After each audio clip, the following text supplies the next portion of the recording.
आज हमारे बीच में वो इंसान मौजूद है जो अपना नगर पालिका के इतिहास में 15 से 20 साल का एक्सपीरियंस लेके जिसने रखा है। इसके पहले जो उपाध्यक्ष भी रह चुका है, उनको अपने इंट्रोडक्शन की कोई ज़रूरत नहीं है, तो मैं सुनील पवार सर का वेलकम करना चाहूँगी। नमस्कार। नमस्कार। Thank you.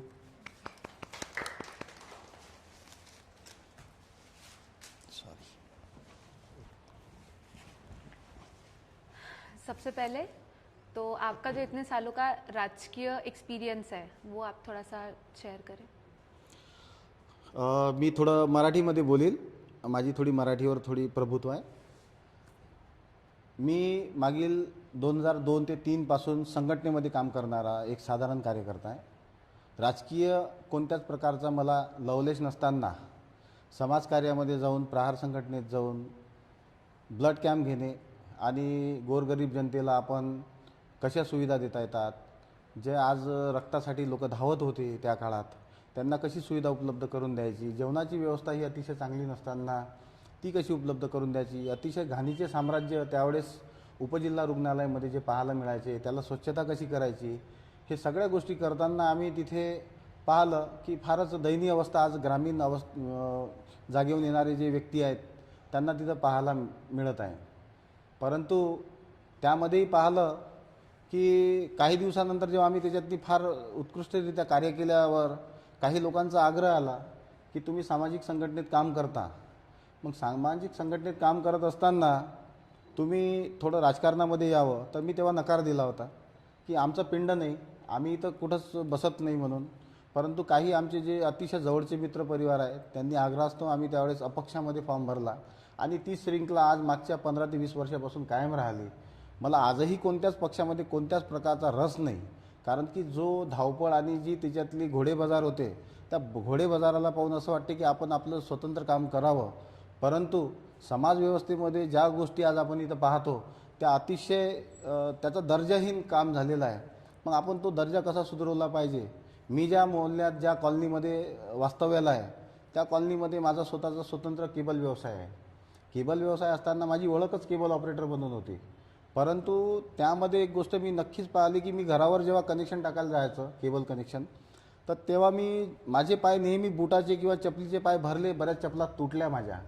मग घर तिथं गटर हा कन्सेप्ट तिथं पाहिला आणि गटर आणि नाल्या हा कोणत्याच राजकारणाच्या चौकटीत त्या काळात बसत नव्हता की तुम्ही नाल्या बांधून पुढे येसाल म्हणून।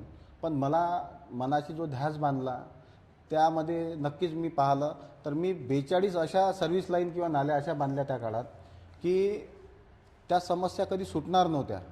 एका कॉलनीतून तुम्ही एका गल्लीतून नाली काढू शकत नाही, मी 3 कॉलनीतून एकाला एक जोडत 3 कॉलनीतून मी सरळ मोठ्या नाल्यामध्ये नाल्याचा प्रवाह काढला। अशा 42 ते 45 नाल्या बांधल्यानंतर काही लोकांना त्याचा फार आनंदाचा श्वास घेतला त्यांनी, आणि तेव्हा त्यांनी सांगितलं की आम्हाला असं वाटतं की तू थोडंसं याच्यामध्ये काम आणखी सक्रिय वाढवावं, आणि याच्यामध्ये काम करताना जी थोडीशी ताकद येते ती नगरसेवक झाला तर आणखीनच चांगलं। तेव्हा मी फार जोरानं हसलो काही लोकांमध्ये की हा आपल्या बसचा रोग नाही, लोक आपल्याला जवळ करणार नाही म्हणून।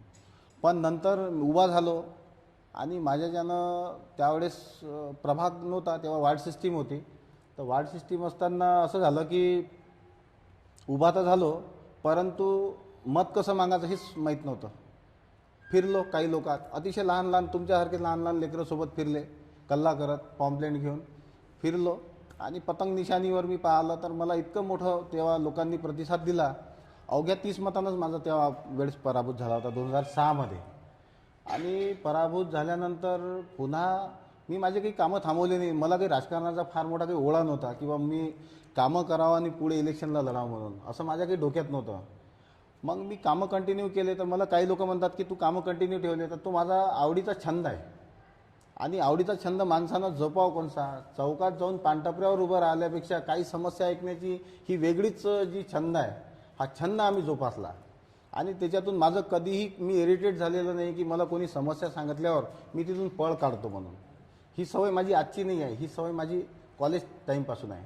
माझा मित्रवर्ग हा कॉलेजमध्ये असताना कोणतीही तक्रार समस्या असताना तो माझ्याकडे यायचा। ती गॉड गिफ्टेड असेल या देवानं दिलेली असेल त्या काळातली, की समस्या ऐकली, समस्या निकाली लागली, तोच प्रॉब्लेम, तोच विषय, तोच स्वभाव मी पुन्हा समाजकार्यात आणला। आणि एकेकाचा प्रश्न जेव्हा मी हातात घेतला तर मी जसं पाहिलं की ज्या गोष्टी कधी इम्पॉसिबल आहे, जेव्हा होत नाही, त्या गोष्टी हातात घेऊन जेव्हा समस्या पाहून त्या गोष्टी जेव्हा निकाली लागतात तर मला स्वतःला खूप चांगलं वाटलं. म्हणतात ना, मनाचा आनंद हा सर्वात मोठा आनंद असतो. स्वतःला आवडे ते गगनाला आवडे. तर अशा पद्धतीचं मी जेव्हा काम करत गेलो तेव्हा फारच मला अप्रतिम आनंद भेटला. मग मी थोडंसं विचार केला की आपण उभं राहावं.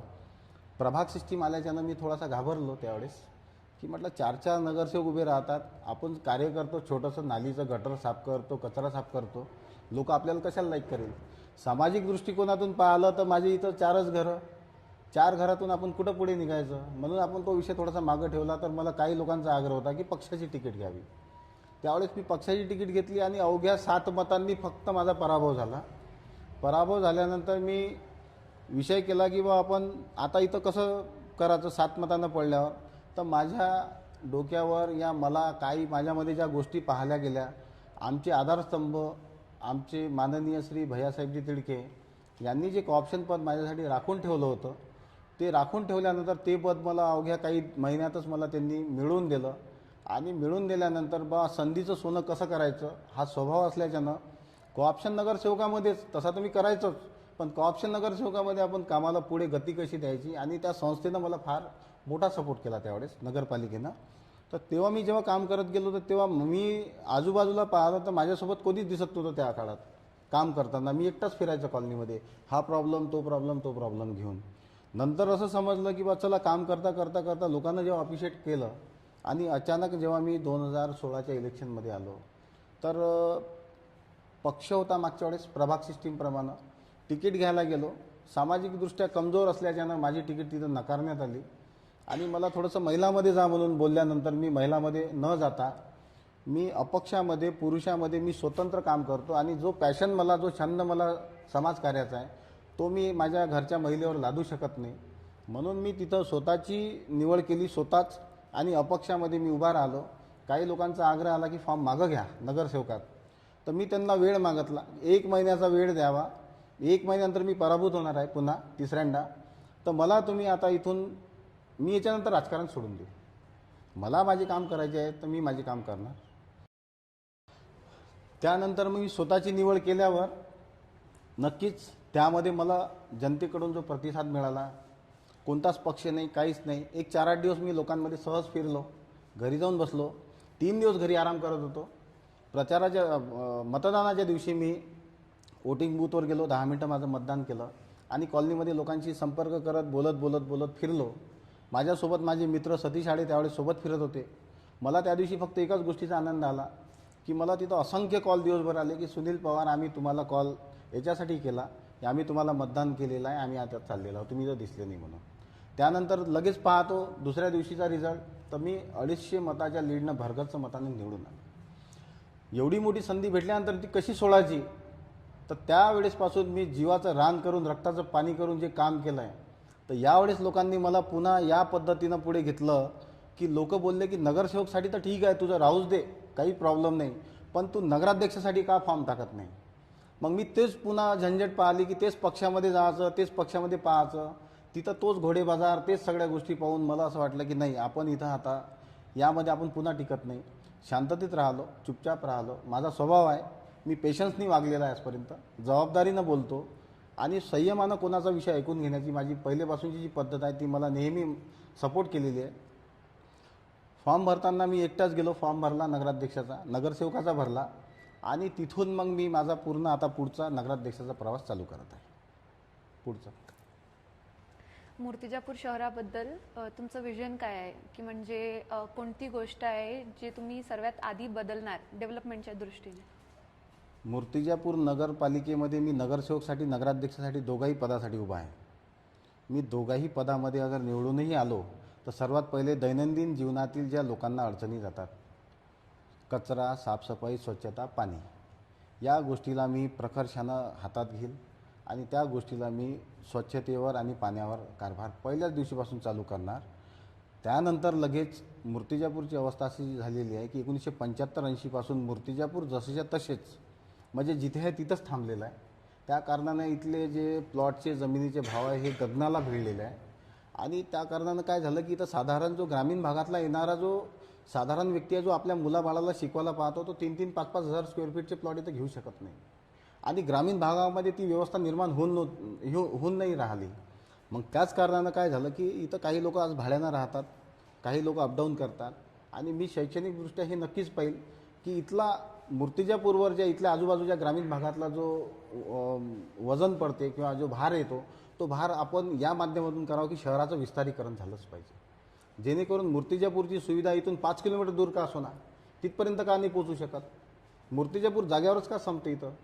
आणि या विषयावर कोणीच का बरं इथं बोलत का नाही, या विषयावर कोणीच याच्यातनी प्रकर्षानं पुढे आलं का नाही. ह्या गोष्टीवर मी प्रकर्षानं पुढे जाईल. आणि नंतरचे जे प्रश्न आहे विकास आणि डेव्हलपमेंट हा इच्छाशक्तीचा विषय आहे.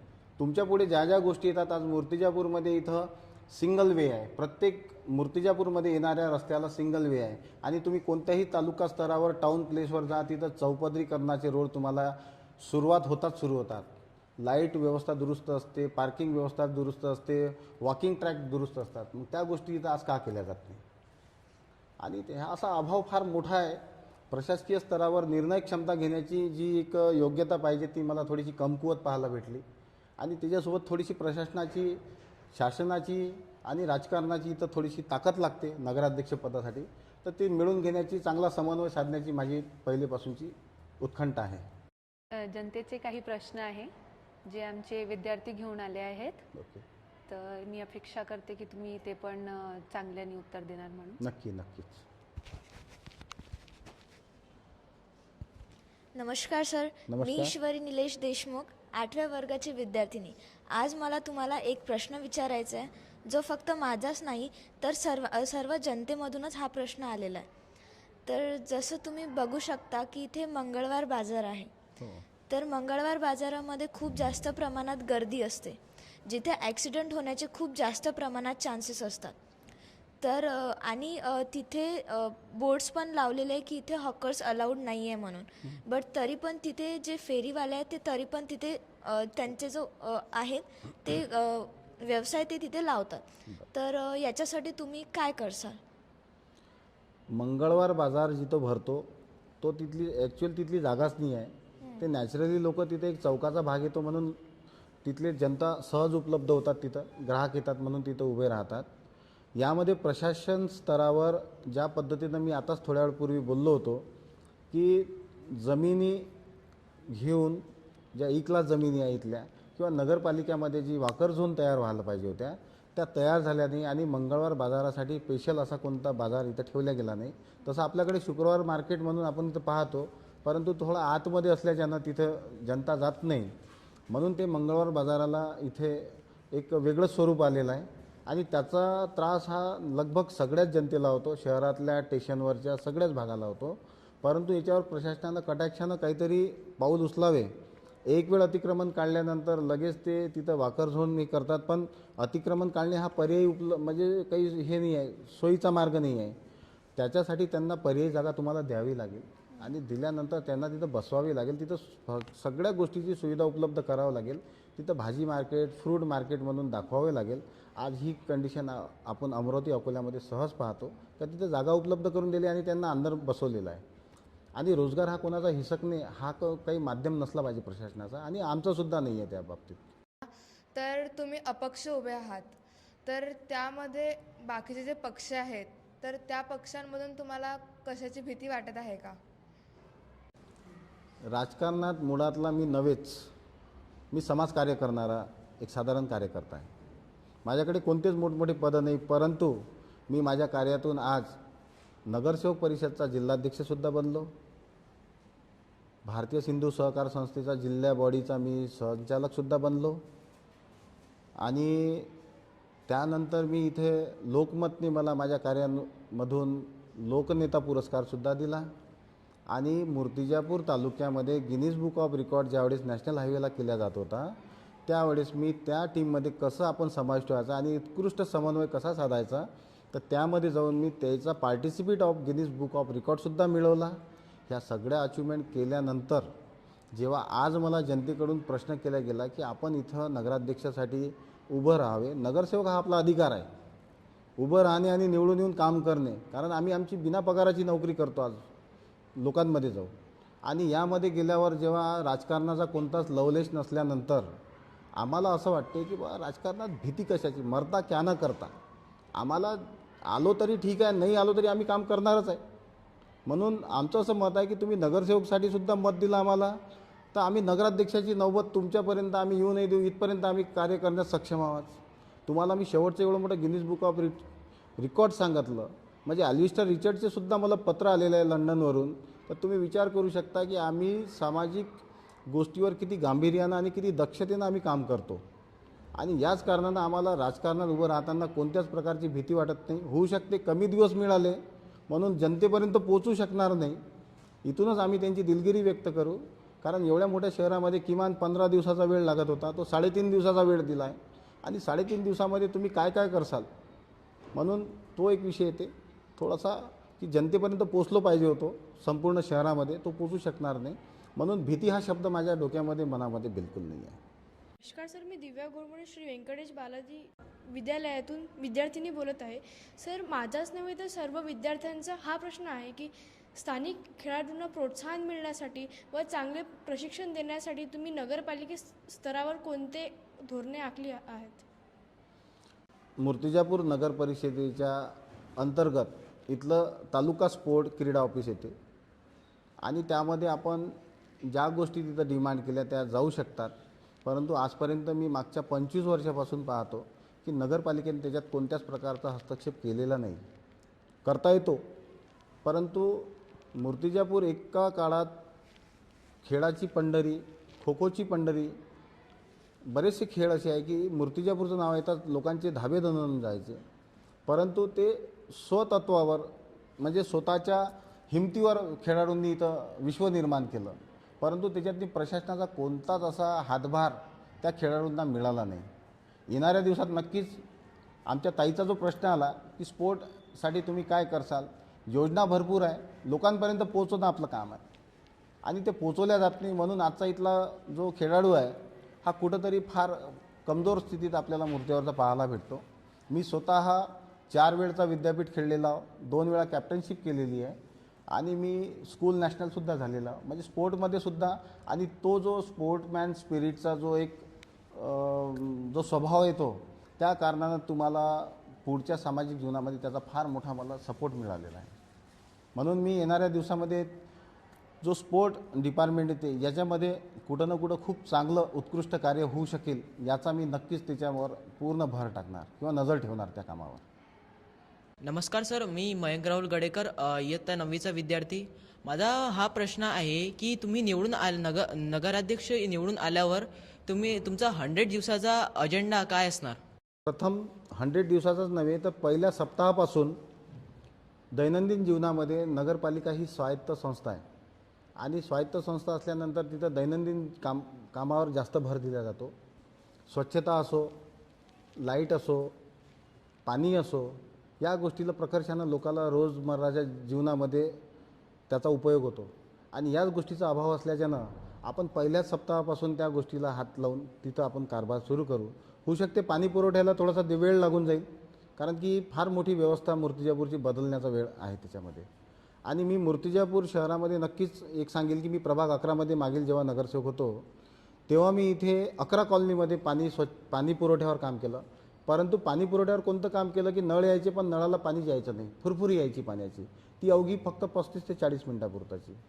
मग त्याच्यावर काम करताना आम्ही मागच्या 1 वर्षामध्ये म्हणजे सुरुवातीच्याच 1 वर्षाच्या काळामध्ये आम्ही पाणी व्यवस्थेवर 11 कॉलनीमध्ये काम केलं आणि यशस्वीरित्या आजसुद्धा त्याला पाणी फार चांगलं जाते. फक्त फरक एवढाच आहे की तो 7 ते 8 दिवसामध्ये जातो. ते डिस्ट्रीब्युशन जो असते गाव लेवलचं ते डिस्ट्रीब्युशन 2 ते 3 दिवसावर कसं यावं किमान, कारण 2 ते 3 दिवसावर लोक मान्य करतात की 2 दिवसात तरी नळ आलाच पाहिजे आणि ती व्यवस्था येणाऱ्या दिवसात दुरुस्त केल्याशिवाय आम्ही पण स्वस्थ बसणार नाही. नमस्कार सर, मी भक्ती कावरे, वर्ग 9वीची विद्यार्थिनी आहे.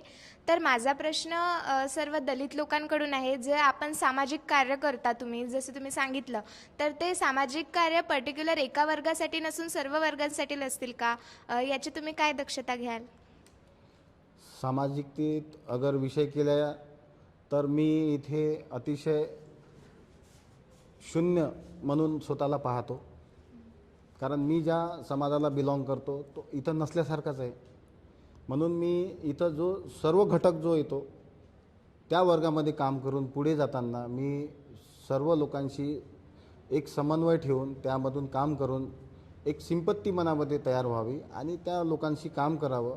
काम करायची आवडच असं आहे म्हणून त्या गोष्टीला लोकांनी पण दुजोरा दिला आणि ठराविक वर्गापुरता जाण्यासाठी काही ठराविक वर्ग माझ्या पाठीशी तरी लागेल ना. तो वर्गच नाही आहे तर मी जाणार कोणाच्या पाठीशी. म्हणून मी सर्वांशी एकोप्यानं राहून पुढचं काम करील असं मी तुम्हाला इथं नक्कीच सांगतो. सर तुम्ही वेगवेगळ्या वर्गांची म्हणजे त्यांच्या समस्या कशा जाणून घ्याल? मी अपक्षामध्ये जेव्हा इथं आज माझी उमेदवारी दाखल केली आहे, नगरसेवक आहे, नगराध्यक्ष म्हटलं की माणसाचे पाय लटलट करतात अपक्षामध्ये. परंतु मी आज इथं ज्या वेगळ्या वेगळ्या पक्षाचे जे कार्यकर्ता पदाधिकारी जनता जे सगळा वर्ग येतो त्या सगळ्यांशी मी एक जुळलेला आहे. त्यांचे कुठंतरी काम केलेले आहे, त्यांच्याजवळ माझं कम्युनिकेशन आहे, मी माझा संवाद आहे. आणि त्याच्यातून मला एक विषय आलेला आहे की तुम्ही कोणत्याही पक्षाशी न जुळता विशिष्ट तुमचा जो अपक्ष आहे जे तुम्ही एक स्वतःचा सिम्बॉल तयार केला आहे त्याच्यावरच तुम्ही उभे राहावं. जनता तुमच्या पाठीशी आहे असा ठाम विश्वास जनतेनं दिल्यावर आपण मायबाप जनतेचा विश्वास कायम ठेवण्यासाठीच अपक्षाचा निर्णय घेतला आहे. नाहीतर मला बऱ्याचशा पक्षाकडून AB फॉर्म मिळालेला होता. शेवटचा प्रश्न, या निवडणुकीत जनतेला तुमचा काय संदेश आहे? मूर्तिजापूर नगरपालिका ही स्वायत्त संस्था आहे.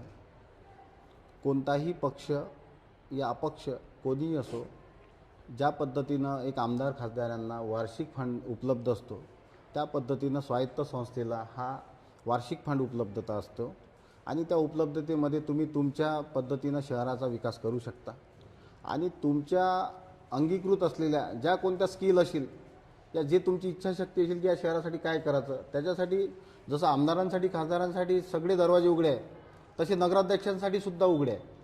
तुम्ही स्वतःचे प्रस्ताव निर्माण करून मंत्रालयापर्यंत पोहोचून तुम्ही कोणत्याही पद्धतीचं तुम्ही काम इथं मंजूर करून आणू शकता. फक्त तुमची इच्छाशक्ती आवश्यकता आहे. परंतु रेग्युलर फंडिंग हा पाहिला तर एखाद्या आमदारा किंवा खासदारापेक्षा जास्त स्थानिक स्वराज्य संस्थेला असतो आणि त्या फंडिंगनुसार तो अपक्ष असो की पक्षाचा असो तो त्याचा कारभार सुरळीत चालवू शकतो. हा संदेश आहेच आणि या संदेशातून हेच नक्की समजणार की कोणाकोणाचा भ्रम आहे की बा पक्षाचा आला तरच खूप मोठा फंड येतो आणि अपक्षाचा आला तर फंड येत नाही. म्हणून जी संस्था स्वतःच्या पायावर उभी आहे त्या संस्थेला दुसऱ्याला कोणाचीच गरज पडत नाही. आज तर ही दुविधा अवस्था मला सोशल मीडिया या इलेक्ट्रॉनिक्स न्यूजमधून पाहायला मिळते की जे लोक मोठमोठ्या पदावर बसले त्याचे लोक आज त्या संस्थेमध्ये यायला फार व्याकुळ झालेले आहे. तर अशी व्यवस्था होऊ नये. कार्यकर्ता हा मोठ्या पदावर बसलेला जो नेता असतो मंत्री असतो त्याला निर्माण करायसाठी तो रात्रंदिवस एक करतो. तर त्या नेत्याचं सुद्धा तिचं कर्तव्य आहे की त्यानं त्या कार्यकर्त्याला कसं मोठं करावं. म्हणून मोठं करण्याची प्रवृत्ती संपण्याच्या मार्गावर चालली आहे. अतिशय वाईट परिस्थिती कार्यकर्त्याची दिसत आहे. उभे राहाल तर उभे राहा समोर, नाही तर निघून जा, बरोबर नाही. म्हणून आम्ही यावेळेस हेच जनतेला सांगणार आहे की पक्षाचं राजकारण आपल्या जागी असते, समाजकारण आपल्या जागी असते आणि स्थानिक स्वराज्य संस्था ह्या समाजकार्याशी जुळलेल्या आहे. म्हणून त्याची नाळ आमच्याशी फार चांगली जुळते. म्हणून जनतेनं इथं विश्वासानं आम्हाला निवडून द्यावं. 100% सांगतो, जसं मागच्या 5 वर्षात प्रभाग 11 मधील लोकांना आम्ही निराश केलं नाही तसंच आम्ही मूर्तिजापूरच्या जनतेला सुद्धा कुठंच निराश होऊ देणार नाही. रात्रीचा दिवस आणि दिवसाचा रात्र करून टाकू, परंतु ते काम करू जे लोकांना अपेक्षित आहे. धन्यवाद. आपण वेळेतून वेळ काढला आमच्यासाठी त्याच्यासाठी धन्यवाद आणि ऑल द बेस्ट इलेक्शनसाठी. धन्यवाद.